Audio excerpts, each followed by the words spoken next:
오늘 우리에게 주시는 하나님 말씀은 마태복음 24장 36절에서 44절까지 말씀입니다.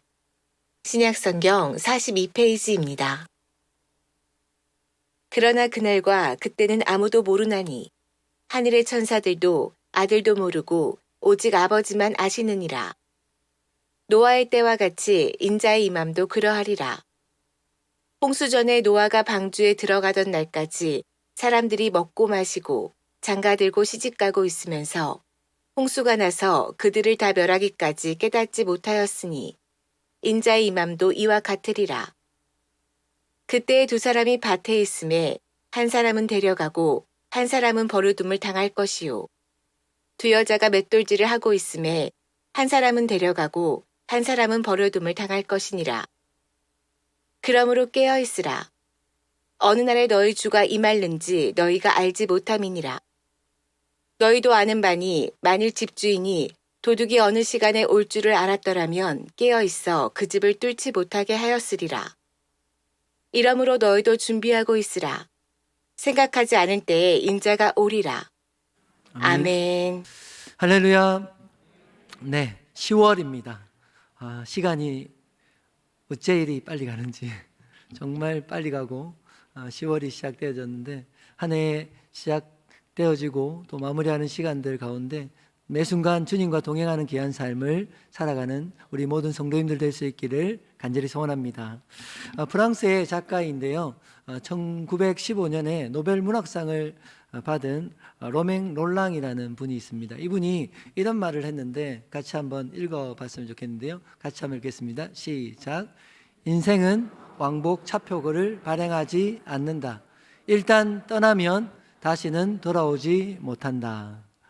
이 말에 공감이 되십니까? 인생에는 왕복 차표를 발행하지 않는데요. 편도밖에 없답니다. 그래서 일단 떠나고 나면 돌아올 수 없다는 것이죠. 다시 돌아올 수 없는 인생, 그 인생을 우리 성도님들은 어떻게 살기를 원하십니까? 또한 어떻게 살고 계십니까? 만약 오늘이 내 인생의 마지막 날이라면 여러분들은 오늘 하루를 어떻게 보내기를 원하십니까? 오늘 하루를 어떻게 보내면 정말 소중하게, 정말 의미 있게 보낼 수 있을 것 같습니까? 그에 대한 고민을 매일마다 하며 살아가는 여러분 됐으면 좋겠습니다. 세상 사람들에게 이 질문을 한다면 뭐라고 이야기할까요? 오늘이 마지막이다. 그러면 당신은 무엇을 하겠느냐 물어보면 그동안 밀렸던 못했던 것들 마음껏 하고 싶다고 이야기할 것입니다. 자신을 위해서 자신에게 의미 있는 일을 행하겠다고 이야기하겠죠. 그러나 하나님의 백성, 하나님의 자녀들은 좀 달라야 되겠죠. 나에게 의미 있고 나에게 소중한 것이 아니라 주님 보실 때에 주님 앞에서 소중하고 의미 있는 시간을 보내겠노라, 그렇게 결단하고 결심할 수 있는 우리 성도님들 될 수 있기를 간절히 소원합니다. 그렇게 하시겠습니까? 내가 중요한 것이 아니고 하나님 앞에서, 하나님 앞에 소중하고 의미 있는 시간을 오늘 하루를 살아가고 또 내일 하루를 살아가고 그렇게 매일마다의 삶을 감당하는 우리 모든 성도님들 될 수 있기를 간절히 소원합니다. 좀 생소한 학문일 수 있지만 죽음학이라는 학문이 있습니다. 타나톨로지라고 얘기하는데요, 죽음학이라는 것을 사전을 보니까 이런 학문이라고 소개되어 있었습니다. 죽음과 관련된 연구 결과와 성과를 바탕으로 죽음을 통해 삶의 본질을 탐구하는 학문이다. 이게 죽음학이라고 이야기하죠. 죽음의 본질을 이해하고 그에 대한 대응책들을 우리에게 알려주는 학문이라 그렇게 이야기하고 있습니다. 죽음학에서 이야기하는 두 가지 명제가 있는데 첫 번째 명제는 인간의 한계성입니다. 그리고 두 번째는 인간의 유한성을 이야기하고 있습니다. 한계성이라는 것은 우리의 삶은 한계가 있다, 제한적이라는 이야기고, 유한성이라는 것은 우리의 삶은 영원하지 않고 끝이 있다는 것이죠. 한마디로 우리의 인생은, 우리의 삶 자체가 유한하고 제한적이고 끝이 있다는 것입니다. 이 말에 공감이 되십니까? 공감하지 못합니까? 공감하셔야 돼요. 우리의 인생은, 우리의 삶은 영원하지 않고 제한적이에요. 그리고 끝이 있는 것입니다. 그래서 이러한 명제를 바탕으로 이 학문이 지향하는 것이 있다면 그것은 존엄한 삶과 존엄한 죽음을 지향하고 있습니다.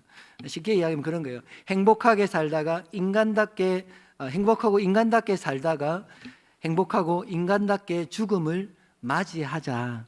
그래서 그 죽음을 언제 준비해야 된다고? 지금 잘 준비하자라는 이야기가 이 학문의 요지라고 이야기할 수 있어요. 그렇지만 우리 성도들, 하나님을 따라가는 하나님의 백성들은 좀 다르죠.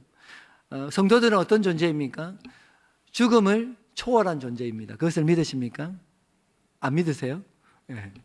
사람들은 세상 가운데 죽음을 잘 준비해야 된다고 이야기하지만 우리는 성도라는 신분 자체가 어떤 자들이냐? 그 죽음을 초월한 자들이죠. 또한 우리는 죽음을 준비하는 자가 아니라 죽음 이후에 그 삶을 준비하는 자임을 믿으시길 바랍니다.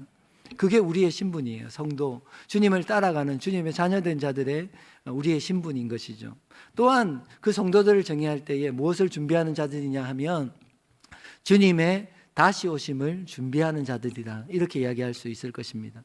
오늘 본문에 성경 36절의 말씀을 같이 한번 읽었으면 좋겠는데요. 읽겠습니다. 시작. 그러나 그날과 그때는 아무도 모르나니 하늘의 천사들도 아들도 모르고 오직 아버지만 아시느니라. 그날과 그때가 있다고 이야기합니다. 그날과 그때는 어떤 날입니까? 주님 재림하시는 그날, 주님 다시 오시는 그날이죠. 그날이 있음을 여러분들 믿으십니까? 그날이 오늘이 되면 좋겠습니까? 네. 자신이 없으신데 축복하는 것은 주님 오늘 오신다 할지라도 그 주님 오신 날을 정말 사모합니다라는 고백을 할 수 있는 우리 모든 성도님들 될 수 있기를 간절히 소원합니다. 그날과 그때는 아무도 모른다고 이야기합니다.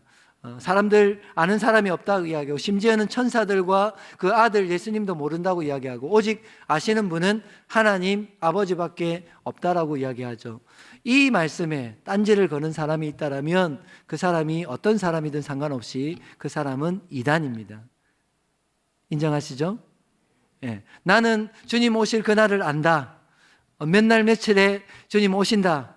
그렇게 이야기하는 순간 그 사람은 하나님의 말씀, 예수님의 친히 말씀하신 그 말씀을 대적하는 것이고 그 사람은 이단일 수밖에 없다는 사실을 기억할 수 있게 간절히 소원합니다. 그런데 그날과 그때에 대한 힌트를 오늘 예수님 주고 계세요.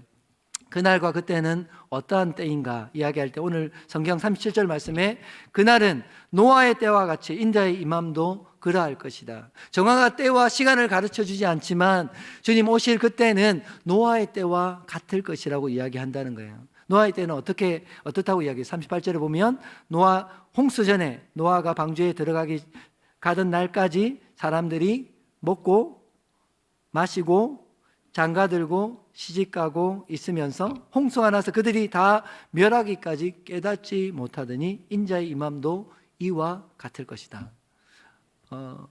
노아의 때가 어떤 때라고 이야기하죠? 사람들이 먹고 마시고 장가들고 시집가고. 어제 결혼식이 2건이나 있었는데 우리의 삶과 이 노아 때에 심판을 받았던 사람들의 삶과 다른 점이 혹시 있습니까? 뭐 크게 다른 거 있습니까? 우리도 먹고 마시고 장가들고 시집가고 일상의 삶을 살잖아요. 그런데 왜 노아 시대의 사람들은 심판을 받고 우리는 구원을 받는 것입니까? 뭐가 다른 것이 있죠? 다른 것이 있다면 우리가 동일하게 먹고 마시고 장가들고 시집갈 것입니다. 일상의 삶을 살아갈 것입니다. 그러나 심판받은 그들은 그 모든 삶이 하나님과 전혀 상관없는 삶을 살았다는 거죠. 하나님의 뜻을 이루는 것과는 전혀 상관없는 삶을 살았고 하나님의 심판이 있음을 깨닫지 못하는 삶을 살았기에 그들의 끝은 멸망이고 심판인 것입니다. 그러나 우리는 동일한 삶을 산다 할지라도 우리의 삶을 통해서 하나님의 영광을 드러내며 하나님의 마지막 오실 그날을 준비하는 삶을 살아간다라면 우리의 끝은 어디라고요? 구원이며 천국이 되어진다는 사실을 기억할 수 있기를 간절히 소원합니다. 그러하기에 예수님께서 우리 성도들에게 마지막으로 당부하시면서 뭐라고 말씀하세요? 깨어있으라. 한번 고백하겠습니다. 깨어있으라. 깨어있으라. 다른 것을 요구하지 아니하시고 깨어있을 것을 우리에게 요청하고 있는 것입니다. 그러므로 깨어있으라. 어느 날에 너희 주가 임할는지 너희가 알지 못함이라. 44절 말씀에 보면 이러므로 너희는 준비하고 있으라. 생각하지 않은 때에 인자가 오리라고 말씀하고 계신 것이죠. 깨어있는 것, 그것은 곧 예수님의 명령일 뿐만 아니라 성도들의 사명인 것입니다. 여러분들 축복하는 것은 이 마지막 시대 가운데 깨어있는 성도님들 될 수 있기를 간절히 소원합니다. 아멘이십니까? 크게 한번 아멘. 그런데 이 말씀의 이게 내용들은 다 받았어요. 그러면 우리에게 질문해야 될 질문이 있는데, 예수님 우리에게 깨어 있으라고 말씀하시는데 어떻게 하면 깨어 있을 수 있어요? 준비하고 있으라고 이야기해야 되는, 뭘 준비하고 어떻게 있어야 되는 것입니까? 그에 대한 제가 해결책을 3가지를 제시할 건데요. 셋 중에 하나만 선택하십시오. 깨어 있는 방법에 하나만 선택하시고, 혹자 중에 하나 말고 2개, 3개 선택하면 안 되냐, 그렇게 질문하시는 분이 있을 수 있는데, 첫 번째 방법을 들어보면 2개를 선택하기 싫을 겁니다. 그래서 하나만 선택해 보시고 또 일주일의 삶을 살아가시면 좋겠는데, 성도들이 깨어있는 첫 번째 방법은 뭐냐면 고난당하는 것입니다. 만만하지 않죠? 2개 선택하기 힘들겠죠? 첫 번째 방법이 있다면 그것은 고난을 당하는 것입니다. 이 고난이라는 것을 1차적으로 이야기하면 우리가 가진 믿음 때문에, 예수님 때문에, 우리가 전하는 이 복음 때문에 고난 당하는 것을 의미하는 것입니다.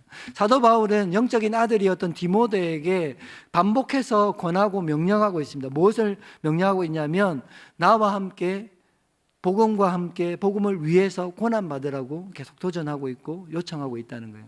디모데후서 1장 8절 말씀을 같이 한번 보기 원하는데, 중반 이후에 보면 주를 위하여 갇힌 자 된 나를 부끄러워하지 말고 오직 하나님의 능력을 따라 복음과 함께 고난을 받으라고 이야기합니다. 너무나 사랑하는 영적인 아들인 디모데를 향해서 너는 편안하게 살아, 안에 아무 일 없이 그냥 살아, 이렇게 이야기하지 않고 너는 복음과 함께 고난을 받아라고 이야기하는 거예요. 2장 3절 말씀에도 동일하게 이야기하죠. 너는 그리스도 예수의 좋은 병사로 나와 함께 고난을 받으라고 이야기하는 거예요. 사도 바울이 자기 영적인 아들에게 그렇게 요청하고 있고 도전하고 있다는 거예요. 예수님도 이 땅 가운데 말씀을 전하시면서 팔복의 말씀 가운데 그런 말씀을 하시지 않습니까? 의를 위하여 박해를 받는 자는 복이 있나니 그는 천국이 그의 것이라고 말씀하셨죠. 나 때문에, 예수님 때문에 하나님 말미암아서 욕을 하고 박해를 받고 거짓으로 거스른 말을 할 때에 너희는 뭐 하라고요? 뭐 하라고요? 기뻐하고 즐거워하라. 왜요? 하늘에서 상이 크기 때문이라고 말씀하고 계시는 거예요. 예수님을 따라가는 사람, 예수님을 믿는 삶은 호락호락한 삶이 아닌 것입니다. 이전에 말씀드린 것처럼 주님 따라가는 삶은 그냥 탱자탱자 털레털레 갈 수 있는 길이 아니라, 하는 그 길은 좁은 길이고 좁은 물이며 때로는 그 길을 찾는 자들이 적은 길이기에 참 힘들고 어려운 길인 거예요. 그 길을 기꺼이 선택할 수 있는 여러분 될 수 있기를 간절히 소원합니다. 사도 바울은 우리를 그 고난의 자리로 초청하고 있어요. 끊임없이 초청하고, 그 초청에 응답할 수 있는 여러분 될 수 있으면 참 좋겠습니다. 왜 고난의 자리에 초청하고 있습니까? 로마서 8장 18절 말씀에 생각하건대 현재의 고난은 장차 우리가 나타날 영광과 비교할 수 없기 때문이라고 이야기하는 것입니다. 주님을 따라가는 그 삶, 하나님 좁은 길, 좁은 문의 그 삶을 살아가는 것 정말 힘들고 어려워요. 그러나 그것이 고난이지만 그 고난 다음에 우리에게 주실 그 영광은 현재 당하는 그 고난과 비교할 수 없기 때문에 그 고난의 길에 우리를 초청하고 있는 것입니다. 고난은 우리를 힘들게 하지만 성도에게 있어서 잠자지 않고 깨어있게 하는 것이죠. 그런 고난뿐만 아니라 때로는 질병으로 인한 육체의 고난을 당하는 경우가 있습니다. 경제적인, 금전적인 어려움으로 인해서 당하는 고난을 당할 때도 있습니다. 때로는 떼어진 관계들 때문에, 그 관계의 어려움 때문에 고난을 당하는 경우도 있습니다. 아파 보신 분들은 아시겠지만 많이 아프면 어떤 생각이 들죠? 우리 자신을 돌아보지 않습니까? 하나님 앞에 내가 잘못한 것이 없는가? 회개하지 못한 죄는 없는지 돌아보게, 겸손히 하나님 앞에 자신을 돌아보는 시간들이 되는 거예요. 고난은 그냥 우리에게 주시는 것이 아니라 그 고난을 통해서 우리를 깨우시는 것입니다. 시편 119편 말씀에 보면요, 그렇게 시편 기자가 고백하고 있는데, 고난 당하기 전에는 내가 그릇 행하였더니 이제는 주의 말씀을 지키나이다. 고난 당하는 것이 내게 유익이라 이로 말미암아 내가 주의 율례를 배우게 되었다라고 고백하고 있습니다. 이 시편 기자의 고백이 무엇입니까? 고난 당하기 전엔 자기는 걸었던 길, 잘못된 길을 갔다는 거예요. 그런데 고난 당함을 통하여서 내가 주의 율례, 주의 뜻을, 주의 말씀을 깨닫게 되었고 그 잘못된 길을 돌이켜서 바른 길로 오게 되었다라고 이야기하는 거예요. 그러면서 고난 당하는 것이 성도에게, 하나님의 백성들에게 뭐라고요? 유익되다라고 이야기합니다. 그 고난을 통해서 하나님의 뜻을 깨닫게 된다면, 내가 잘못된 길을 가고 있다가 하나님의 뜻 가운데 바른 길을 돌아오게 되어지는 것이 된다면 그 고난은 유익인 것입니다. 그 고난 가운데 주의 뜻을 발견하고 하나님의 마음을 품을 수 있는 귀한 축복이 있기를 간절히 소원합니다. 사실 주님 따라가는 길은요, 앞에 말씀드린 것처럼 좁은 길과 좁은 문으로 가는 거예요. 그 길은 쉽지 않아요. 힘든 길이에요. 그것은 어찌 보면 성도의 인생 가운데 고난은 피해갈 수 없는 것이다. 그렇게 이야기할 수 있죠. 피해갈 수 없는 고난이라면 우리의 기도가 뭐가 되어야 될까요? 하나님, 이 고난이 사라지게 해주십시오. 고난을 겪지 않게 해주십시오. 그 기도가 아니라 우리의 기도가 바뀌어야 됩니다. 하나님, 이 고난을 통해서 하나님의 일하심을, 하나님의 역사하심을 경험하는 우리의 삶이 되게 해달라고 기도하는 여러분 될 수 있게 간절히 소원합니다. 왜냐하면 한 시편 34편 가운데 의인은 뭐라, 고난이 많다라고 우리에게 말씀하시거든요. 의인이 고난이 많대요. 의인이. 나쁜 놈은 고난이 죄송합니다. 하나님 앞에 주님을 따라가며 말씀을 지키고 살아가는 의로운 삶을 살아가야 할 때에 그 길은 호락호락한 길이 아닌 거예요. 고난이 많다라고 이야기합니다. 그러나 하나님께서 축복된 것은 뭐냐면 그 고난 가운데 하나님께서 건지시는 것이, 건짐을 받는 것이 축복인 거예요. 건지시는 하나님을 경험하는 것이 성도의 특권이고 축복인 것입니다. 그 축복을 누리시는 여러분 될 수 있게 간절히 소원합니다. 그래서 우리의 기도가 고난을 피해갈 수 없다라면 그 고난을 통해서 하나님, 살아계신 하나님을 내가 더 깊이 만나게 하여 주옵소서. 고난 가운데 나를 건지시는 살아계신 하나님을 날마다 경험하는 삶을 살아가게 해달라고 그렇게 기도하는 것이 합당한 것이죠. 그래서 또한 그 현재의 고난이 앞에 말씀드린 그 말씀처럼 비교할 수 없는 영광으로 우리에게 임할 수 있도록, 그 영광을 볼 수 있도록 하나님 내 삶을 이끌어 주옵소서. 고난을 견딜 수 있는 힘과 능력을 허락하여 달라고, 감당할 수 있는 힘을 달라고 그렇게 기도하는 여러분 될 수 있기를 간절히 소원합니다. 시편 50편에 그런 고백을 해요. 환난 날에 뭐 하라고요? 나를 부르라. 환난 날에 나를 부르라. 하나님 우리에게 요청하시는 것은 너희가 환난을 당하고 있느냐, 고난 가운데 있느냐, 너희들은 가만히 있지 말고 하나님께 부르짖으라, 기도하라고 말씀하시는 거예요. 기도할 때에 우리에게 주시는 약속이 뭐예요? 내가 너를 건지리니. 할렐루야, 아멘. 환난 가운데 있지만 우리가 하나님께 기도할 때에 하나님 우리를 건지시는 하나님이십니다. 아멘이십니까? 그 하나님을 경험하도록, 그 하나님을 만나도록 기도하는 여러분 될 수 있게 원합니다. 더 나아가서 환난 가운데 있는 자들이 그 환난을 통하여서 하나님을 영화롭게 한다고 이야기합니다. 시편 50편 15절 말씀에 환난 날에 나를 부르라, 내가 너를 건지리니 네가 나를, 하나님을 영화롭게 하리로다 라고 말씀하세요. 우리는 환난을 당한 것뿐인데 환난을 당한 우리가 어떻게 하나님을 영화롭게 할 수 있습니까? 당한 환난으로 말미암아 어떻게 하나님을 영화롭게 할 수 있어요? 우리가 하는 게 아니에요. 우리가 할 일은 그 하나님께 기도하는 거예요. 기도하면 하나님 어떻게 하신다고? 건지시고, 환난 가운데 있는 우리를 건지시고, 그 건지시는 하나님을 세상 가운데 하나님을 알지 못하는 자들에게 하나님의 살아계심을 보여줌을 통해서 하나님의 영화롭게 하는 일, 하나님 살아계심을 보여주는 일, 그 일을 나타내시는 거예요. 환난 가운데 계십니까? 여러분의 환난이 고통과 아픔으로 끝나는 것이 아니라 그 환난을 통하여서 하나님의 영화로움을 보여주는 도구로, 통로로 쓰임받는 귀한 축복이 있길 간절히 소원합니다. 고난은 성도를 잠들지 않게 깨어있게 만드는 것입니다. 1번 선택하실 분 계십니까? 자, 마음에 안 드시면 2번, 두 번째 방법이에요. 셋 중에만 선택하시면 돼요. 두 번째 깨어있는 방법이 있다면 그것은 믿음의 모험을 하는 것입니다. 믿음의 모험을 하는 것이다. 모험이라는 의미를 잘 알고 계시죠? 위험을 무릅쓰고 어떤 일을 행하는 것, 위험을 무릅쓰고, 신앙적으로 이야기하면 위험을 무릅쓰고 믿음의 삶을 행하는 것, 살아내는 것을 모험하는 것이라 이야기할 수 있습니다. 우리는 모험보다는 안전과 안전을 원합니다. 대부분은 위험을 무릅쓰기를 원하지 않아요. 하지만 신앙생활에 있어서 모험 없는 신앙생활은요, 우리가 안전하고 편안할 줄 모르겠지만 우리 영적으로 유익하지는 않습니다. 왜냐하면 그 편안한 삶이, 편안한 신앙생활이 우리 영혼을 쉽게 잠들게 하기 때문이에요. 아시는 것처럼 다윗이 그 삶에 나태함 가운데 있을 때에 그가 행한 것이 무엇이었죠? 간음과 살인이었습니다. 그가 왕으로서 나태한 삶, 평안한 삶을 궁에 머물러 있을 때에 그가 행한 것은 간음이었고 살인이었다고요. 그의 아들이던 솔로몬이 그 누구도 누리지 못했던 태평천하를 누릴 때에 그가 행한 것이 있다면 온 나라로 우상 숭배하게 만드는 일을 했다는 것을 우리는 성경을 통해서 볼 수 있는 것입니다. 우리의 마음속에는 안정, 편안한 삶을 원하겠죠. 그런데 우리는 질문해야 될 것이 있다면 그것은 하나님도 정말 그것을 원하시냐는 것입니다.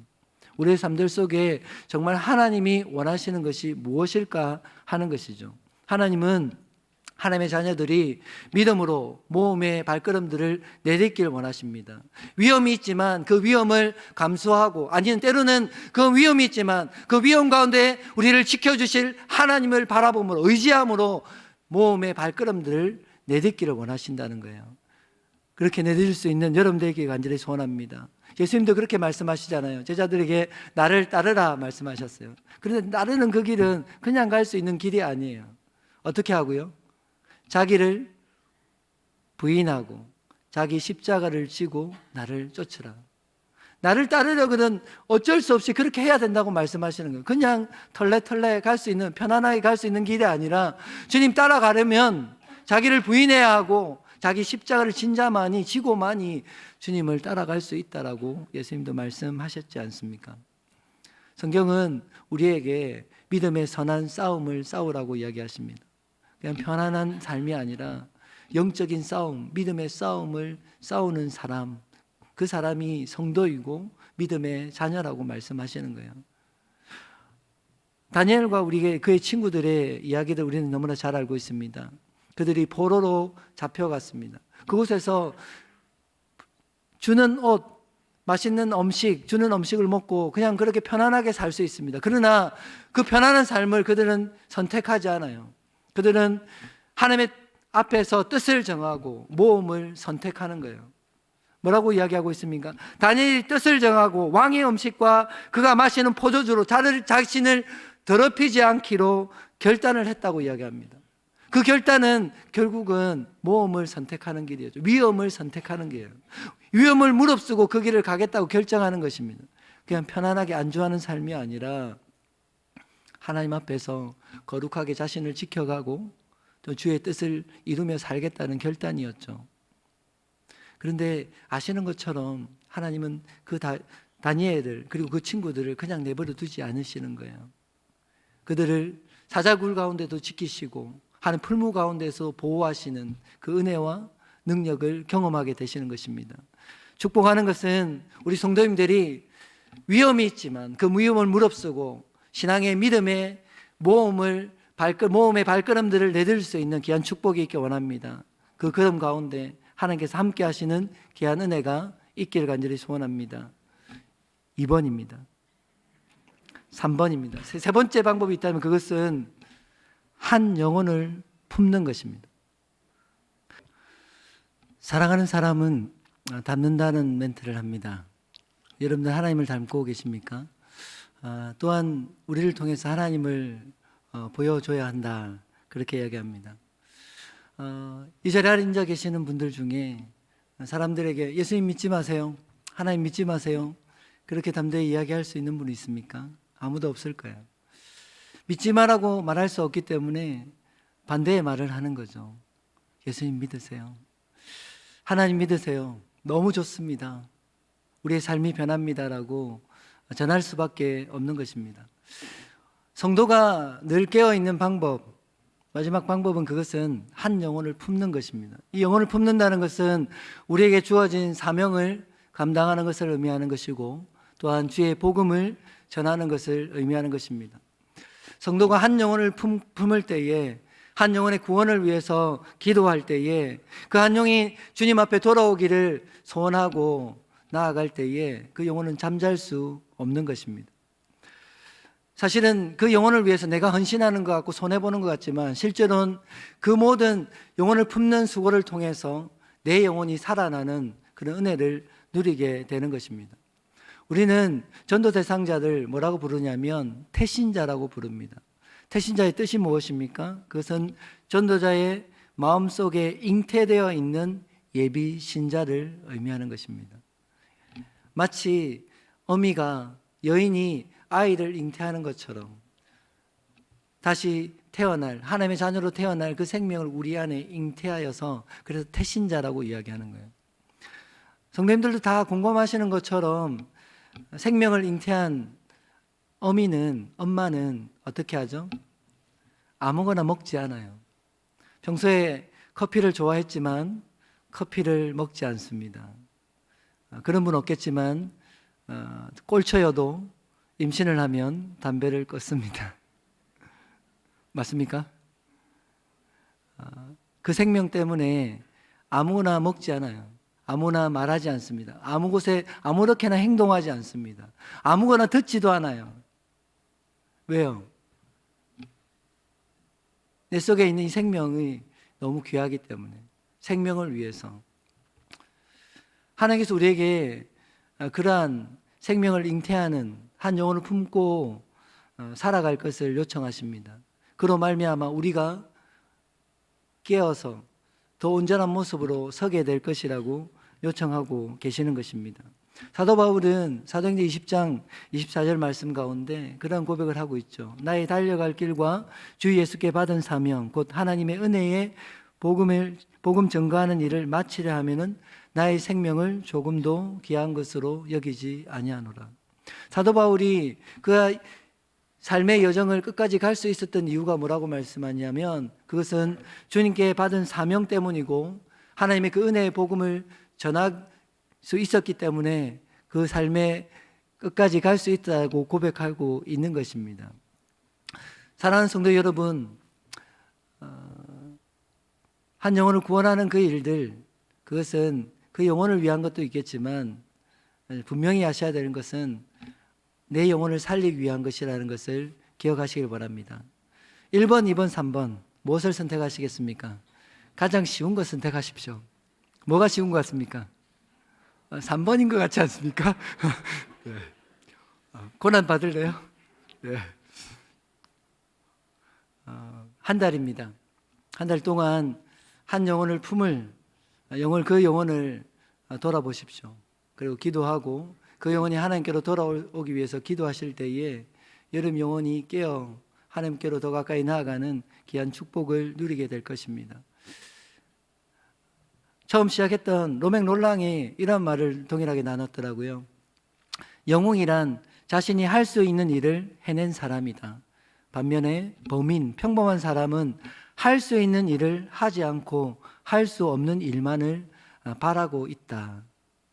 영웅이라고 할 때에 평범한 사람과 다른 점이 대단한 일을 하는 것 같지만 그를 평가하면서 뭐라고 이야기하냐면 그가 할 수 있는 일을 해낸 사람이 영웅이라는 거예요. 그러면 반대로 평범한 사람들은 어떤 사람이에요?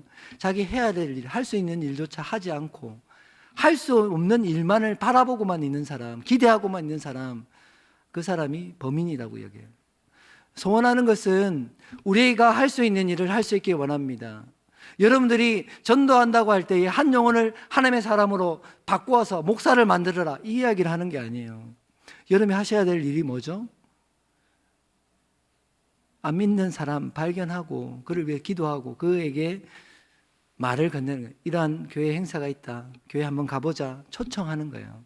그 다음은 하나님 하시는 거잖아요. 할 수 있는 일마저 하지 않는다라면 그것은 여러분의 책임이 될 것입니다. 그러나 우리가 감당할 수 있는 그 일을 할 때 하나님 우리를 충성된 종이라 칭찬하시고 하나님 앞에서 영웅으로 세워주실 것입니다.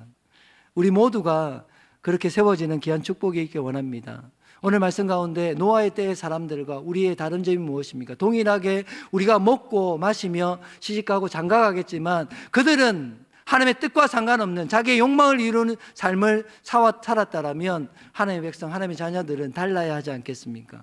먹고 마시든 무엇을 하든지 하나님의 영광을 위해 살아가는 삶이 되어지길 원하고, 우리의 모든 삶을 통해서 하나님의 뜻을 이루고 하나님의 영광을 드러내는 삶을 살아가는, 그렇게 살아가기로 결단하는 우리 성도님들 될 수 있기를 간절히 소원합니다.